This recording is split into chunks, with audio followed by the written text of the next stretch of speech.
رامو نے پہلے ہمیں بیٹھک میں بٹھایا جہاں ایک تخت کے علاوہ فرش پر دری پڑی تھی۔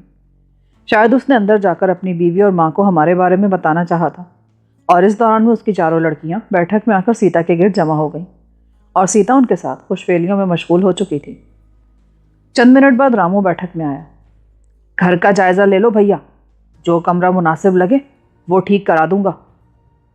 بیٹھک ہی مناسب رہے گی، بس اتنی گنجائش پیدا کر دو کہ ہم دونوں فرش یا تخت پر بآسانی سو سکیں۔ اس سے یہ کہتے ہوئے میرے ذہن میں یہ پہلو نمایاں تھا کہ اگر مجھے اور سیتا کو آپس میں کسی تبادلہ خیال کی ضرورت پیش آئے تو تخلیے میں خلل واقع نہ ہو۔ اس کے ہمراہ ہم دونوں نے پورے مکان کا جائزہ لیا۔ اس کی بیوی آشا خوش شکل ضرور تھی، مگر بچوں کی پے در پے یلغار نے اس کا مزاج چڑچڑا بنا دیا تھا۔ اس کے برعکس رامو کی بوڑھی ماں بہت زندہ دل عورت تھی۔ مکان کے محل وقوع نے میرے انتخاب کی تائید کی، اور پھر میں نے رامو کے ساتھ مل کر بیٹھک میں 2 چارپائیاں منتقل کرا لیں۔ تخت رامو کی ماں کے حصے میں آیا۔ دوپہر کے کھانے کا وقت گزر چکا تھا اور رات کے کھانے میں دیر تھی، مگر ہم دونوں بھوکے تھے، لہٰذا رامو کی بیوی رسوئی میں جا گھسی۔ یہاں تو معاملہ ہی چوپٹ ہو گیا۔ منہ ہاتھ دھونے کے بعد تنہائی میسر آتے ہی سیتا نے رازدارانہ لہجے میں کہا، مجھے اب بھی کچھ امید ہے۔ اب کیا رہ گیا ہے وہاں؟ بس 4-6 روز کی بات ہے، پھر وہاں سپاٹ میدان باقی رہ جائے گا۔ وہ عمارت ایک منصوبے کے تحت ڈھائی جا رہی ہے۔ وہاں سے گزرتے ہوئے میں نے جن حصوں کا انہدام ہوتے دیکھا ان میں کوئی 24 حصہ باقی نہیں تھا۔ یہ کیا بات ہوئی؟ چوکھٹیں، دروازے اور دوسرا 24 سامان انہدام سے پہلے نکالا جا چکا ہے۔ اس کا مطلب یہ کہ وہ چیزیں برباد نہیں ہوئیں۔ اب ہمیں اس شخص یا مقام کا پتہ چلانا ہوگا جہاں راجہ ہوٹل کا 24 ملبہ لے جایا گیا ہے۔ جب امبالہ تک آ ہی پہنچے ہیں تو کسی بھی کوشش میں کسر نہیں چھوڑنی چاہیے۔ اسی اثنا میں آشا کھانے کی تھالی لیے وہاں پہنچی۔ اس کے پیچھے رامو پانی کا جگ اور گلاس لے آ رہا تھا۔ اس وقت کھانے میں گوشت کی بنی ہوئی کوئی چیز نہیں تھی، لیکن کھانا بہت لذیذ اور اشتہا انگیز تھا، جس کے ساتھ ہم دونوں نے پورا انصاف کیا۔ کھانے سے فراغت کے بعد رامو نے روانگی کا ارادہ ظاہر کیا تو میں بھی اس کے ساتھ اٹھ گیا۔ کہاں جاؤ گے بابو تم؟ امبالہ گھوموں گا، خوبصورت شہر ہے اور یہاں کے لوگ بھی بہت ملنسار معلوم ہوتے ہیں۔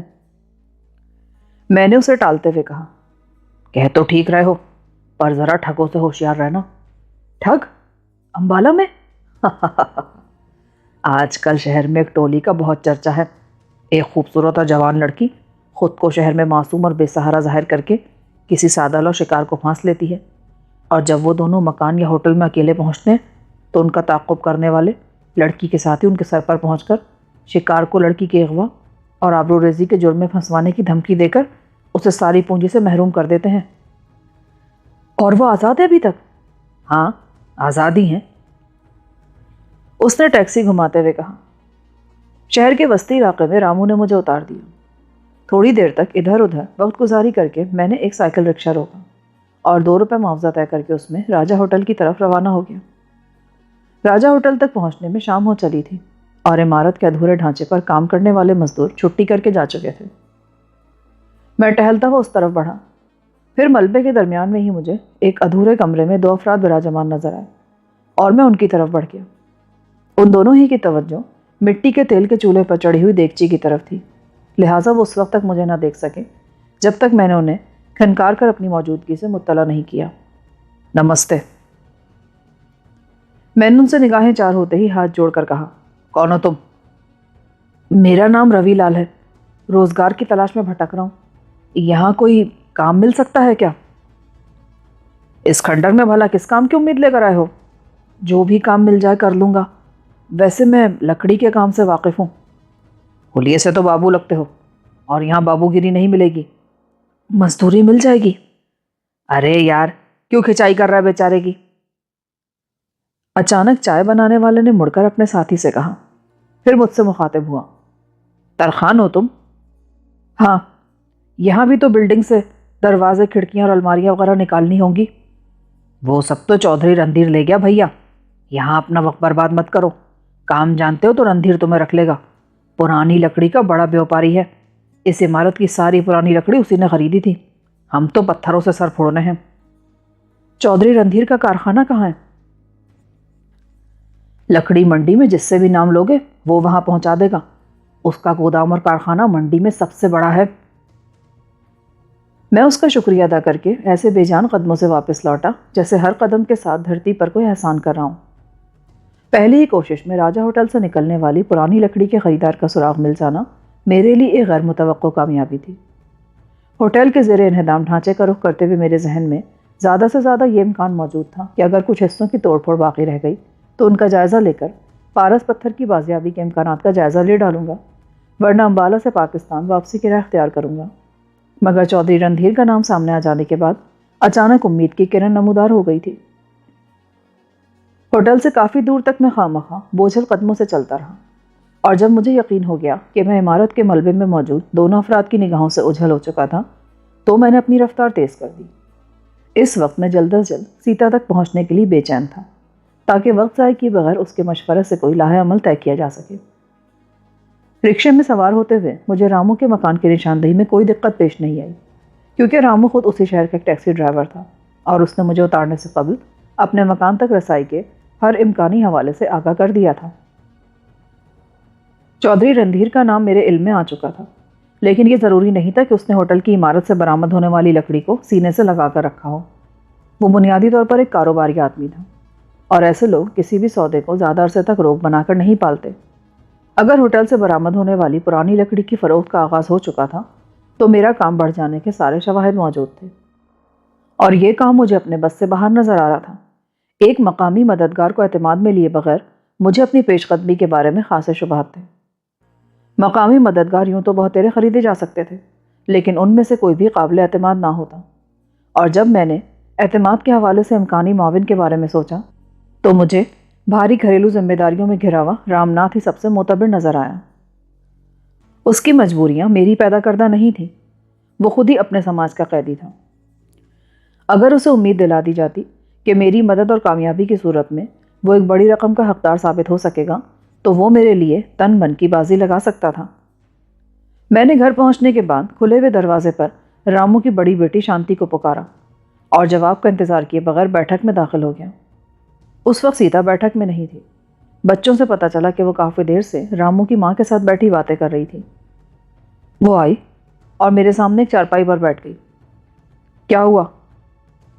ہم نہ جانے اتنا وقت اپنا کہاں گواتے رہے۔ زندگی تو ان چھوٹے چھوٹے نیم پختہ مکانوں میں ٹھکانہ بنائے بیٹھی ہے، جہاں ہر سادہ اور معصوم کہانی دل کے کسی نہ کسی گوشے کو جھنجھوڑ کر رکھ دیتی ہے۔ کس کی کہانیاں سن لی تم نے؟ چھوڑو میرے قصوں کو، یہ بتاؤ تم کہاں سے آئے ہو؟ چلو آؤ باہر چلتے ہیں، تھوڑی سی خریداری بھی ہو جائے گی۔ مگر ہم کھانا گھر پر ہی کھائیں گے، آشا نے ہمارے لیے کچھ خاص چیزیں پکائی ہیں۔ تم ہی کھا لینا، میرا دل نہیں کر رہا۔ میں یہ کہتا ہوا بیٹھک سے باہر نکل آیا۔ سیتا اندر ہو کر چند لمحوں بعد لوٹی۔ کہاں گئی تھی؟ ماں جی سے اجازت لینے گئی تھی۔ تمہارے آنے سے پہلے سمجھا رہی تھی کہ عورت جو چاہے پاپ کر لے، مگر اپنے پتی کا دل بھول کر بھی میلا نہ کرے، کیونکہ بھگوان کے نزدیک یہ مہا پاپ ہوتا ہے جس کا کوئی اپائے نہیں۔ خوب، ہندی بھی سیکھ لی تم نے۔ یہ بتاؤ تم اس وقت مجھے گھر سے باہر کیوں لائے ہو؟ چند ضروری باتیں کرنی ہے۔ یہ تو تم دیکھ ہی چکی ہو کہ راجہ ہوٹل انہدام کی آخری منازل طے کر رہا ہے، اور اس کے ملبے سے پارس کی بازیابی کا کوئی امکان نہیں۔ میں نے رامو کی ٹیکسی سے دیکھا تھا، اس ڈھانچے میں لکڑی کا نام و نشان تک نہیں تھا۔ تم یہ پتہ کیوں نہیں چلاتے کہ ہوٹل سے اکھاڑی جانے والی الماریاں کہاں لے جائی گئی ہیں؟ میں بے اختیار ایک گہرا سانس لے کر رہ گیا۔ وہ انہی خطوط پر سوچ رہی تھی جن پر میں اپنی کارروائی کا آغاز کر چکا تھا۔ اس شخص کا نام اور ٹھکانہ معلوم ہو گیا ہے۔ اب یہ معلوم نہیں کہ سارا انبار ابھی اسی کے گودام میں ہے یا اس کی فروخت کا سلسلہ شروع ہو چکا ہے۔ تو پھر کیا سوچا تم نے؟ اس معاملے میں تمہیں سامنے نہیں لایا جا سکتا۔ سوچ رہا ہوں کہ رامو کو اعتماد میں لے لوں۔ کیوں؟ وہ کس کام آئے گا؟ وہ اس گودام کے مالک سے مل کر خبریں فراہم کرے گا۔ کیسی خبریں؟ گودام اور کارخانے وغیرہ کے ان مقامات کی نشاندہی جہاں وہ لکڑی موجود ہے، اس کی فراہم کی ہوئی اطلاعات کی روشنی میں اپنی تلاش کی مہم کا آغاز کروں گا۔ یہ ضروری تو نہیں کہ رامو مطلوبہ معلومات فراہم کر ہی سکے۔ ضروری تو نہیں، لیکن مجھے قوی امکان نظر آتا ہے۔ وہ مضبوط اور محنتی آدمی ہے، وہاں ملازمت حاصل کرنے میں کامیاب ہو گیا تو ساری دشواریاں دور ہو جائیں گی۔ ملازمت؟ اگر تمہارے زخم تازہ نہ ہوتے تو شاید یہ کام تم خود ہی سر انجام دے لیتے۔ لکڑی کے گوداموں میں کندے گرانے اور لگانے کے لیے خاصے آدمی درکار ہوتے ہیں، محنت کا کام ہوتا ہے جو اس وقت میرے بس سے واقعی باہر ہے۔ اس کے علاوہ میرے ذہن میں ایک تدبیر یہ بھی تھی کہ میں پرانی لکڑی کے خریدار کی حیثیت سے چودھری کے گودام میں گھستا اور مال کی دیکھ بھال کے بہانے مطلوبہ ٹھکانوں کا جائزہ لے لیتا، لیکن اس میں دو خطرات تھے۔ اول تو یہ کہ میں اس کی نگاہوں میں آ جاتا، دوسرا یہ کہ میں لکڑی کے کاروبار اور بازار کی اونچ نیچ سے بالکل نابلد تھا۔ اگر وہ گھاک تاجر مجھے باتوں کی اونچ نیچ میں الجھا کر سودے پر آمادہ ہو جاتا تو میرے پاس اپنا بھرم برقرار رکھنے کی کوئی صورت باقی نہیں رہ جاتی۔ مگر تم رامو کو اس تمام جدوجہد کا سبب کیا بتاؤ گے؟ یہی ایک بات قابل غور ہے۔ البتہ اس کا معاوضہ ہر صورت میں سے ادا کیا جائے گا۔ 1500 تو ہر صورت میں سے دوں گا، اور اگر مقدر نے یاوری کی اور پارس بھی مل گیا تو اسے نہال کر دیں گے۔ لیکن سبب؟ کوئی فرسودہ سی کہانی سنانی پڑے گی۔ پارس کو کسی قبیلے کا مقدس اور علامتی پتھر بتایا جا سکتا ہے، اور جو اس کا مالک ہوگا وہ قبیلے کی بے اندازہ دولت پر قابض ہو سکے گا۔ وہ سمجھدار آدمی ہے، اس کا ذہن تمہاری کہانی قبول کر لے گا کیا؟ یہ تو اس کا رویہ ہی بتائے گا۔ اس کے بعد ہم نے قریبی بازار سے رامو کے بچوں کے لیے کچھ کھلونے اور مٹھائیاں وغیرہ لی اور اپنے منصوبے کی دیگر جزیات پر تبادلہ خیال کرتے ہوئے گھر واپس آ گئے۔ گھر پہنچ کر سیتا نے بچوں کو چیزیں دی تو ان کی عید ہو گئی۔ آشا قرینے سے سر پر پلو ڈالے میرے سامنے یہ منظر دیکھتی رہی۔ ایک بات کہوں بھائی صاحب؟ بچوں کے چلے جانے کے بعد آشا نے جھجکتے ہوئے پہلی بار مجھے مخاطب کیا۔ کیا؟ آپ دونوں بہت اچھے ہیں، مگر ہمارے گھر میں کچھ روز کے لیے مہمان ہیں۔ آج تو بچوں کے لیے چیزیں لے آئے، پر آئندہ نہ لائیے گا۔ اس میں کیا برائی ہے بہن؟ وہ ہمارے بھی بچے ہیں، اگر ان کا دل بہل جائے تو ہمیں خوشی ہوگی۔ پر ان کی عادتیں خراب ہو جائیں گی۔ ہم غریب لوگ ہیں، آپ کے جانے کے بعد روز روز ان کی فرمائشیں کہاں سے پوری کریں گے؟ کچھ دیر بعد رامو بھی لوٹ آیا۔ اس کے چہرے سے خوشی کا احساس جھلک رہا تھا۔ پتہ چلا کہ اس روز اسے خلاف معمول زیادہ آمدنی ہوئی تھی، جسے چھپانا اس کے بس سے باہر تھا۔ کھانے کے بعد میں نے سیتا کو جانے کا اشارہ کیا اور رامو کو بیٹھک میں بلا لیا۔ میرے رازدارانہ رویے نے اسے کچھ پریشان کر دیا۔ گھبراؤ نہیں، سب ٹھیک ہے، بس تم سے کچھ مشورہ کرنا تھا۔ تم نے کبھی کافرستان کا نام سنا ہے؟ میں نے اس کی طرف جھک کر دھیمی آواز میں کہا، ہاں سنا ہے، چترال سے آگے کا علاقہ ہے، عجیب سے لوگ بستے ہیں وہاں۔ کیا ہماری گفتگو کوئی تیسرا تو نہیں سنے گا نا؟ بے فکر رہو بابو، وہاں قداور سرخ و سفید لوگ بستے ہیں۔ ان کے بہت سے قبیلے ہیں جن کی رسوم ناقابل یقین حد تک عجیب ہیں۔ انہی میں سے قبیلہ ایسا ہے جو محض ایک پتھر کا پجاری ہے، سیاہ رنگ کا ایک چھوٹا سا بدنما پتھر۔ وہ پتھر جس کے قبضے میں ہو اسے وہ اپنے مقدرات سونپ دیتے ہیں، اور وہی شخص اس قبیلے کے بیش قیمت موروثی خزانے کا مالک قرار پاتا ہے۔ چند سالوں پہلے کتالوی سیاح وہ پتھر چرانے میں کامیاب ہو گیا، مگر اس کی اپنے ساتھیوں سے نہ بن سکی اور وہ آپس میں لڑ کر مر گئے۔ کافرستان والوں کو آج تک اس چوری کا علم نہیں۔ اگر پتھر گنوانے والا موجودہ سردار یہ خبر دے تو اس کے محکوم اپنے ہاتھوں سے اس کے چیتھڑ اڑا دیں۔ وہ خاموشی سے پتھر کی واپسی کا منتظر ہے، اور اس کا بڑا لڑکا جو اس کا جانشین ہوگا اس راز کا واحد شریک ہے۔ وہ پتھر کی تلاش میں مستقل بھٹک رہا ہے، کیونکہ جب تک اس کی پیشانی پر وہ پتھر بھرے دربار میں نہیں باندھا جائے گا اس کی جانشینی کی رسم مکمل نہیں ہوگی۔ اگر وہ پتھر اسے پہنچا دیا جائے تو وہ لانے والے کو زر و جواہر سے بھرے ہوئے صندوق انعام میں دینے کا عہد کیے بیٹھا ہے۔ یہ صندوق وہ کافرستان سے خچروں پر لاد کر لایا تھا اور آج کل لاہور میں بھٹک رہا تھا۔ اس دور کے لحاظ سے تو ناقابل یقین اور سنسنی خیز کہانی ہے یہ۔ کاش کہ وہ پتھر کہیں سے مل جائے۔ مل سکتا رامو، میں اسی طرف آ رہا ہوں۔ سننے میں آیا کہ وہ پتھر اطالوی سیاح نے مرنے سے پہلے کہیں چھپا دیا تھا۔ کئی ذرائع سے اس بات کی تصدیق بھی ہوئی ہے کہ وہ امبالے تک پہنچا تھا اور راجہ ہوٹل میں ٹھہرا تھا۔ اس نے وہ پتھر اپنے کمرے کی کسی دیوار گیر چوبی الماری میں لکڑی میں دفن کر کے چھپایا تھا۔ اچانک رامو کی آنکھیں میرے چہرے پر مرکوز ہو کر تحیر آمیز انداز میں پھیلتی چلی گئیں۔ یہ تم اس طرح کیوں گھورنے لگے مجھے اس کی نگاہوں سے وحشت سی ہو رہی تھی۔ ابھی بات ادھوری ہے تمہاری۔ بات تو بعد میں پوری کروں گا، پہلے یہ بتاؤ کہ مجھے گھور کیوں رہے ہو؟ کچھ خیال آ گیا تھا. تم اپنی بات پوری کرو بابو. اس کا رویہ مجھے چبھ رہا تھا، لیکن میں نے اس مرحلے پر اسٹار کر کے صورتحال کو خراب کرنا مناسب نہیں سمجھا. بات پوری کرنے سے پہلے میں تم سے ایک وعدہ لینا چاہوں گا. میں ہر وعدے کے لیے تیار ہوں. میری پوری کہانی سننے کے بعد اگر تم نے میرا ساتھ نہیں دینا چاہا تو جو کچھ بھی سنو گے اسے اپنی ذات تک ہی محدود رکھو گے. میں وچن دیتا ہوں. کہتے ہو تو رامائن پر ہاتھ رکھ کر وشواس دلا دوں؟ نہیں، بس اتنا ہی کافی ہے. میں اسی پتھر کی تلاش میں امبالہ آیا ہوں، مگر راجہ ہوٹل تو مسمار ہو رہا ہے. اس کی ساری پرانی لکڑی بیوپاری خرید چکا ہے. اس تمام لکڑی کا جائزہ لینا چاہتا ہوں میں، اور میری خواہش ہے کہ اس کام میں تم میرے ساتھ تعاون کرو. اگر پتھر نہ مل سکا تو میں تمہیں 1000 روپے وقت کی بربادی کے عوض دوں گا، اور اگر پتھر مل گیا تو تمہیں اتنا کچھ مل جائے گا کہ حسرت نہیں رہے گی. مہمان تو خیر تم ہو ہی، مگر اب رازدہ بنا کر دوستی کے حلقے میں بھی شامل کر لیا ہے. اجازت ہو تو اس نئے رشتے سے ایک دو باتیں میں پوچھ لوں؟ کیا؟ اس پتھر کا نام کیا ہے؟ وہ سیاہ رنگ کا ایک بھونڈا سا پتھر ہے. اس کی اہمیت انہی لوگوں کے لیے ہو سکتی جو اس پر اعتقاد رکھتے ہوں. یہ تو نہ کہو تمہارا اس پر اعتقاد نہیں ہے، لیکن تمہارے لیے بھی وہ اس وقت بے حد اہم ہے. عارضی طور پر. اگلا سوال کیا تھا تمہارا؟ نام کیا ہے تمہارا؟ سلطان. نہیں، اگر مجھے سچے دل سے دوست کہا ہے تو عارضی قسطوں اور عارضی ناموں سے بہلانے کی کوشش نہ کرو. اس نے پر اعتماد انداز میں کہا. میرا تنفس تیز ہو گیا. دوران خون کن پٹیوں میں ٹھوکریں مارنے لگا. دماغ خراب ہو گیا تمہارا؟ نہ جانے کیا بکنا چاہ رہے ہو. تم صفدر علی ہو دوست؟ اس کی نگاہیں مجھے اپنے بدن میں چپتی محسوس ہوئیں. اس کی سرگوشیانہ مگر ہیجان آمیز آواز نے میرے کان سن کر دیے. مجھے یوں لگا جیسے میں تحت نظر پھیلے ہوئے سمندر میں گرداب میں گھرا یکا و تنہا وحشی لہروں پر اپنا وجود برقرار رکھنے کی کوششوں میں مصروف ہوں. اس نے جوش میں آ کر دونوں ہاتھوں سے میرا گریبان پکڑا اور مجھے جھنجھوڑ ڈالا.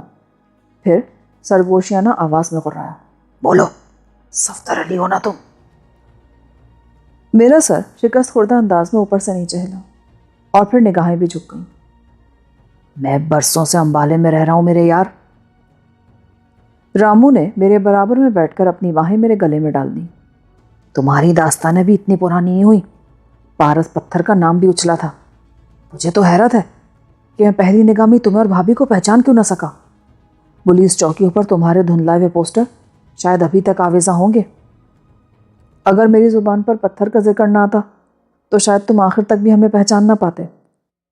دماغ میں کہیں کوئی شبہ سا تو تھا. پتھر کا ذکر آتے ایک جھماکا سا ہوا اور سب کچھ سمجھ آ گیا. اب کہو مجھ سے کیا چاہتے ہو؟ تمہارے سامنے 2 راستے ہیں. آسان راہ یہ ہے کہ ہم دونوں کو پولیس کے حوالے کر دو. انعام کی خطیر رقم کے ساتھ شہرت بھی کماؤ گے. دوسری صورت میرے ساتھ تعاون کی ہے، جس میں کامیابی اور ناکامی کے امکانات برابر ہیں. بلکہ ایک تیسرا راستہ بھی ہے کہ فی الحال میرا ساتھ دو. پارس پتھر مل جائے تو اپنا حصہ لے کر خاموش ہو جانا، اور مہم ناکام ہو تو پولیس کے ہاتھ مضبوط کر کے اپنی ضرورتیں خرید لینا. طنز کر رہے ہو میری غربت پر؟ مال و دولت تو مقدر سے آتا جاتا ہے. میں نے اپنی آنکھوں سے یہ بھی دیکھا ہے کہ جبر کی مائیں اپنے ساتھ روگ لے کر آتی ہے اور بربادی بن کر پورے گھرانے کی جڑوں میں اتر جاتی ہے. دوست کہا ہے تو آخر تک تمہارا ساتھ دوں گا. بس جتنے روز میری مزدوری کا حرج ہو اتنی رقم مجھے حق کے طور پہ دے دینا. باقی جو دو گے وہ تمہارا انعام ہوگا. میرے لیے آخری سانس تک فخر کا یہ احساس ہی کافی ہوگا کہ میں نے اپنی جھونپڑی میں سیتا بھابھی اور صفدر علی کی میزبانی کی تھی. میرے دل پر رقت سی طاری ہو گئی. مجھے دل گرفتہ دیکھ کر وہ وہاں سے اٹھ گیا اور میرا ہاتھ تھام کر بولا، آؤ تھوڑی دور ٹہل کر واپس آتے ہیں. میں خاموشی سے اس کے ساتھ ہو لیا. تم میری طرف سے فکر مند نہ ہونا. تم کون ہو یہ راز میری ہی ذات تک محدود رہے گا. تمہاری تعلیم کتنی ہے؟ جب سے کما کر کھانا شروع کیا سمجھو زندگی کی ہر کتاب پڑھ لی. اسکول میں 3ری جماعت پاس کی تھی، مگر جب 4تھی کی فیس 3 مہینے تک نہ دے سکا تو ہیڈ ماسٹر نے اسکول سے باہر نکال دیا. اور تمہاری بچیاں؟ انہیں پڑھا کر کیا کرنا ہے؟ بیٹیاں تو پرایا دھن ہوتی ہیں، انہیں دوسروں کے گھر جا کر چولہے ہی تو جھونکنے ہوں گے۔ ہم دونوں آبادی سے نکل کر ایک مختصر سے پارک میں پختہ بینچ پر جا بیٹھے اور رات گئے تک وہاں باتیں کرتے رہے۔ اس مختصر سی رفاقت میں رامو نے اپنے خلوص سے تکلف کی ہر دیوار مسمار کر دی اور مجھے یہ احساس دلایا کہ ہندوستان کی سرزمین پر وہ میرا سب سے بڑا بے خواہ ہے۔ اس کے لیے اگلے روز سے میرے لیے کام شروع کرنا دشوار تھا۔ اسے اپنے مالک کو کم از کم 1 دن کی مہلت دینا تھی تاکہ وہ رامو کی غیر حاضری میں اپنی ٹیکسی چلوانے کے لیے کسی دوسرے ڈرائیور کا بندوبست کر سکے۔ رات سونے سے قبل سیتا نے مجھ سے رامو کے بارے میں جاننا چاہا، لیکن میں نے اسے صرف اتنا بتایا کہ وہ میرے ساتھ تعاون کرنے پر آمادہ ہو چکا تھا۔ اپنی شناخت کے بارے میں نے اسے کچھ نہیں بتایا۔ اگلی صبح ہمارے بیدار ہونے سے پہلے رامو کام پر جا چکا تھا۔ ناشتے کے بعد میں سیتا کے ہمراہ باہر نکلنے کی تیاری کر ہی رہا تھا کہ رامو آن پہنچا۔ تم کیسے لوٹ آئے؟ بس اتفاق ہی تھا، ایک ڈرائیور خالی مل گیا، اسے مالک سے ملوا کر میں لوٹ آیا۔ سیتا اس کے آتے ہی کمرے سے باہر چلی گئی۔ یہ بتاؤ رامو، تم آشا سے کیا کہو گے؟ یہ تو میں نے سوچا ہی نہیں تھا۔ ویسے اس کی طبیعت بہت کھوجی ہے، وہ جاننا چاہے گی کہ میں ٹیکسی کیوں نہیں چلا رہا۔ آج گاڑی کی خرابی کا بہانہ کر لینا، بعد میں کچھ سوچیں گے۔ میں نے مشورہ دیا اور وہ روانگی سے پہلے گھر کے اندر چلا گیا۔ گھر سے نکلنے کے بعد ہم نے ٹیکسی پکڑی۔ رامو کی رائے تھی کہ ایک مرتبہ ہم ٹیکسی سے لکڑی منڈی سے گزرتے ہوئے چودھری رندھیر کے گودام کا جائزہ لیں، پھر وہ تنہا ادھر کا رخ کرے۔ لکڑی منڈی ایک طویل اور کشادہ سڑک کی دونوں جانب واقع گوداموں اور آروں پر مشتمل تھی۔ ان کارخانوں اور گوداموں کا جال بغلی گلیوں میں بھی پھیلا ہوا تھا۔ اس علاقے میں ٹرکوں اور شہتیر لے جانے والے گاڑیوں کا اتنا ازدحام تھا کہ اس کے سامنے سڑک کی کشادگی شرمسار نظر آ رہی تھی، مگر یہ رش ہمارے لیے سود مند تھا کیونکہ ٹیکسی رینگتی ہوئی اس بازار سے گزر رہی تھی۔ آخرکار میری نگاہ اس بڑے سالخوردہ بورڈ پر پڑھی گئی جو ایک وسیع گودام کے اونچے دروازے پر برسوں سے آویزہ رہا ہوگا۔ انگریزی میں Randhir and company timber merchant کے الفاظ صاف پڑھے جا سکتے تھے۔ بازار ختم ہونے پر ایک عمارت کے سامنے ہم نے ٹیکسی رکوائی اور ٹیکسی روانہ ہونے کے بعد ایک سستے سے چائے خانے میں جا بیٹھے۔ دیکھو، شاید مقدر یاوری کری جائے، بس ایک گڑبڑ نظر آ رہی ہے۔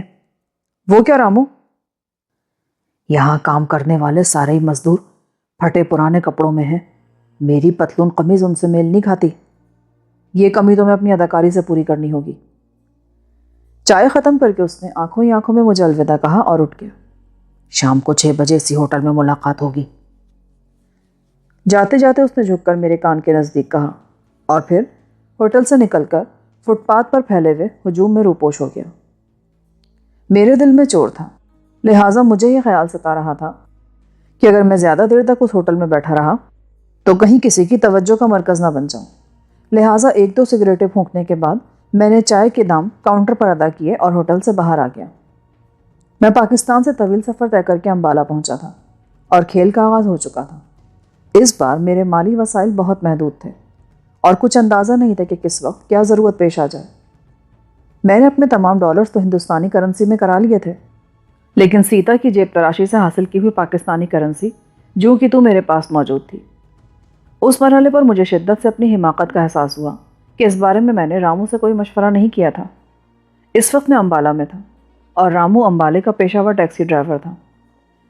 ایک معاہدے کے روز سے مقررہ معاوضے پر رامو خود کو میرا شریک کار بنا چکا تھا اور مجھے پورا یقین تھا کہ اس کے مشورے کی بنا پر میں بہترین شرح مبادلہ پر پاکستانی کرنسی کو ہندوستانی نوٹوں میں تبدیل کرا سکتا تھا، مگر وہ موقع گزر چکا تھا۔ مجھے مہلت میسر تھی جسے میں ضائع نہیں کرنا چاہتا تھا، لہٰذا میں نے ایک طے شدہ تجویز کے تحت کسی بڑی دکان کی تلاش شروع کر دی۔ وہ اس اعتبار سے ڈپارٹمنٹل اسٹور نہیں تھا کہ وہاں ہر کاؤنٹر پر اسباب غیرت گری سے آراستہ حسین مگر سرمئی لڑکیاں گاہکوں کی جملہ حیوانی جبلتوں کو خریداری پر مرکوز کرانے پر مامور تھیں، ورنہ اشیاء فروخت کی انواع اقسام ان دکانوں کو ہر منصب جلیلیہ پر فائز کرانے کی سفارش کرتی نظر آتی تھی۔ وہ یقیناً ایک ایسی ہی دوشیزہ تھی کیونکہ اس کی مسکراہٹ میں وہ حجاب رچا تھا جو ازدواجی تجربات کے بعد اعتماد بلکہ تحقق میں بدل جاتا ہے۔ فرمائیے، کیا پیش کروں؟ کرنسی کے تبادلے کی سہولت کے بغیر میں آپ کی دکان سے ایک تنکا بھی نہیں خرید سکوں گا۔ غیر ملکی کرنسی قبول کرنے کے مجاز نہیں ہے، آس پاس بھی کوئی نہیں ہے۔ آگے چلے جائیں، رملہ انڈیا پرائیویٹ لمیٹڈ والے ہر کرنسی وصول کرتے ہیں۔ مگر میرے پاس قانونی کرنسی نہیں ہے نا۔ تو پھر آپ باہر فٹ پاتھ پر کسی بھی دلال سے رجوع کر سکتے ہیں۔ میں اس دکان سے باہر آ گیا، مگر مجھے کہیں بھی کوئی ایسا شخص نظر نہ آیا جس پر زر مبادلہ کا کام کرنے کا شبہ کیا جا سکے۔ ابھی میں اسی الجھن میں چلا جا رہا تھا کہ اچانک مجھے اپنے کان میں ایکسچینج کا لفظ گونجتا سنائی دیا۔ میرے قدم فٹ پاتھ پر جم کر رہ گئے۔ میں نے سر گھما کر اس آواز کا جائزہ لینا چاہا، لیکن وہاں کوئی بھی نہیں تھا۔ میرے گرد و پیش میں لوگوں کی آمد و رفت معمول کے مطابق تھی، مگر لمحے بھر میں میری نگاہوں نے اس شخص کو دیکھ لیا جو مجھ سے محض 2 قدم دور میری ہی طرح ٹھٹک کر اپنی جگہ پر رکا ہوا تھا۔ نگاہیں چار ہوتے ہی اس نے سر کی جنبش سے کچھ استفسار کیا اور میری کسی غیر ارادی حرکت سے مثبت جواب اخذ کر کے وہ میرے قریب آ گیا۔ میرے پیچھے آؤ۔ وہ یہ پیغام دے کر رکے بغیر میرے قریب سے گزرتا چلا گیا اور میں بھی کسی معمول کی طرح اس کے پیچھے ہو لیا۔ ایک عمارت کے وسیع لیکن نسبتاً غیر مصروف کمپاؤنڈ کے ایک گوشے میں شرائط مبادلہ کا تعین ہوا اور چند ہی لمحوں میں اس مرحلے سے فارغ ہو چکا تھا۔ میں نے رسٹ واچ پر نگاہ ڈالی تو اس وقت دن کے محض 2 بجے تھے، جس کا مطلب تھا کہ میرے پاس 4 گھنٹے باقی تھے جو کسی نہ کسی طرح گزارنے تھے۔ اگر فوراً ایک سنیما گھر نظر نہ آ جاتا تو شاید میں کچھ اور ہی سوچتا، مگر اس وقت سنیما کے علاوہ کوئی بہتر گوشہ عافیت نظر نہ آیا۔ سنیما سے نکلتے ہوئے 5 بج گئے، لہٰذا میں خرامہ اس سستے سے چائے خانے کی طرف چل دیا جہاں 6 بجے رامو کو آنا تھا۔ میں ہوٹل پہنچا تو رامو خراب و خستہ حالت میں مجھ سے پہلے ہوٹل کی ایک میز پر موجود تھا۔ پسینے اور مشقت نے چند ہی گھنٹوں میں اس کو اس حالت میں پہنچا دیا تھا۔ منڈی 5 بجے بند ہو جاتی ہے، میرے بیٹھتے اس نے تھکی ہوئی مسکراہٹ کے ساتھ کہا۔ لیکن کمال ہے کہ دیر سے جانے کے باوجود تمہیں کام مل گیا۔ ہاں، پر آج کی محنت بیکار ہی گئی۔ دن بھر ایک ہاتھ گاڑی کے ساتھ لگا رہا، گودام کے اندرونی حصے میں پھٹکنے کی نوبت ہی نہیں آ سکی۔ مجھے امید ہے کہ تمہیں 2-3 دن سے زیادہ مشقت نہیں جھیلنی پڑے گی۔ مزدوروں سے کچھ معلومات حاصل ہوئی ہے، راجہ ہوٹل کی کچھ لکڑی یہاں آئی ہے، باقی ماندہ موہن پورے کے گودام میں بھیجی گئی ہے۔ پرانی لکڑی کا زیادہ تر لین دین وہیں سے ہوتا ہے۔ میں نے اسی لمحے فیصلہ کر لیا کہ رات موہن پورے کے گودام میں گھس کر جائزہ لیا جائے تاکہ وقت کی رفتار تیز تر کی جا سکے۔ لکڑی منڈی کے گودام میں شہتیر اور بلیاں لائی گئی ہیں، باقی سارا کاٹ کباڑ موہن پورے بھیجا گیا ہے۔ تو کیوں نہ آج رات وہاں نقب لگائی جائے؟ میرے تو خیال میں کوئی دشواری نہیں ہونی چاہیے، یہاں والے گودام میں بھی رات کو کوئی چوکیدار نہیں ہوتا۔ تھوڑی دیر میں ہم دونوں وہاں سے اٹھ گئے۔ پاکستانیوں کی حیثیت سے میرے اور سیتا کے لیے کسی ہوٹل میں رہائش کا بندوبست کرنا مشکل تھا، لیکن رام ناتھ مقامی ہونے کے ناطے اپنے لیے کوئی بھی بندوبست کر سکتا تھا اور اسے کوئی دشواری پیش نہ آتی۔ مجھے نظر آ رہا تھا کہ آنے والے چند دنوں میں ہم دونوں کو اندھیرا پھیلنے کے بعد بھی بار بار گھر سے باہر رہنا پڑے گا، اور وہ مصروفیات رامو کی ماں اور بیوی کو ہماری سرگرمیوں کی طرف سے مشتبہ کرنے کے لیے کافی تھیں۔ رام ناتھ نے ان امکانات سے پوری طرح اتفاق کیا، مگر ہوٹل کا رخ کرنے پر راضی نہ ہوا۔ البتہ گھر لوٹنے سے پہلے اس نے 3 کوششوں کے بعد ایک محلے میں 25 روپے ماہانہ پر ایک الگ تھلگ کمرہ حاصل کر لیا، جو وقت بے وقت ہماری سرگرمیوں کے لیے ایک مرکز کا کام سر انجام دے سکتا تھا۔ ہم اپنی ادھیڑ بن میں مبتلا گھر پہنچے تو ایک نئی خبر منتظر تھی۔ دوپہر میں مقامی تھانے سے 2 سپاہی رامو کی طلبی کا زبانی حکم لے کر آئے تھے اور اسے گھر پر موجود نہ پا کر یہ پیغام چھوڑ گئے تھے کہ وہ جس وقت بھی گھر لوٹے فوری طور پر تھانے سے رجوع کرے۔ گھر میں موجود عورتیں اس ناگہانی طلبی پر خاصی پریشان تھیں، مگر رامو نے بھی اس کا وہی سبب سمجھا جو میرے ذہن میں آیا تھا۔ مقامی قوانین کے مطابق کسی بھی غیر ملکی کے لیے اپنی آمد کے 24 گھنٹے کے اندر اندر اپنے رہائشی علاقے کے تھانے میں آمد کا اندراج کرانا ضروری تھا، جبکہ مجھے اور سیتا کو وہاں آئی یہ مدت گزر چکی تھی۔ میرا خیال ہے کسی محلے دار نے تھانے میں شکایت کی ہوگی، ورنہ انہیں تو کئی دن تک ہوش نہ آتا۔ گھر سے رامو تھانے کی طرف روانہ ہوا تو میں اس کے ساتھ تھا اور پاکستانی پاسپورٹ میری جیب میں موجود تھے۔ تھانے کے محرر کے آگے ہماری پیشی کی نوبت نہیں آئی۔ امبالہ پہنچنے کا وقت معلوم ہونے کے بعد اس نے کسی تلخی کا مظاہرہ نہیں کیا اور بلا چونچرا رسمی اندراجات مکمل کر لیے۔ رامو کے لیے تھانے کی رسوم شاید اجنبی نہیں تھی، کیونکہ اس نے پاسپورٹ واپس ملتے ہی 10 روپے کا ایک نوٹ محرر کی طرف بڑھایا جو اس نے خاموشی سے اپنی دراز میں ڈال لیا۔ گھر پہنچ کر کھانے کے بعد ہم دونوں فوراً ہی گھر سے نکل پڑے۔ اس بار رامو نے اپنی بیوی سے بائسکوپ جانے کا بہانہ کیا تھا۔ ہماری یہ مہم سادہ اور بظاہر بے ضرر سی تھی، لہٰذا تیز اور محدود روشنی والی 2 ٹارچوں کے علاوہ کسی چیز کی ضرورت محسوس نہیں کی گئی۔